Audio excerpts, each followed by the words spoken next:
ఈ పైన కనబడుతున్న వీడియోలో భావార్థం చాలా గొప్పగా ఉన్నది కాక, ఆలోచన చేసినోడికి మాత్రమే.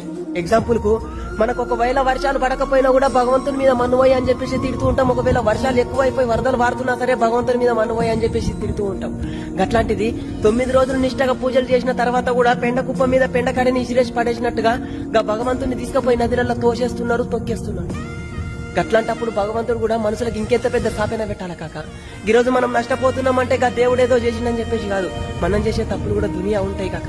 ఇది ఒక్క ముచ్చటైతే నేను చాలా రోజుల నుంచి కూడా చెప్పాలని అనుకుంటున్నా కాక. చెప్తే కొంతమందికి మండచ్చు కూడా తప్పులేదు, కానీ ఇది ఒకటి పాటిస్తే అయితే చాలా గొప్పగా ఉంటుంది. నీతో చేత కాకపోతే విగ్రహాన్ని తెచ్చి పూజలే చేయకు, అయినా కూడా దేవుడు తప్పు పట్టడు. కానీ నీతో చేత కాకపోయినా కూడా పెద్ద పెద్ద విగ్రహాలు తీసుకొచ్చి దాన్ని కించపరిచినట్టుగా చేసుకుని మాత్రం ఈ భూలోకానికి చాలా పెద్ద సాపేన కాక. మనతో చేతనైన కాడికి అది ఎంతో కొంత చిన్న విగ్రహం అయినా పర్వాలేదు. 9 రోజులు ఎట్లయితే నిష్టగా పూజ చేస్తావో దాని నిమజ్జనం కూడా అంతే నిష్టగా పద్ధతిగా అయితే నిమజ్జనం చేయాలి కాక.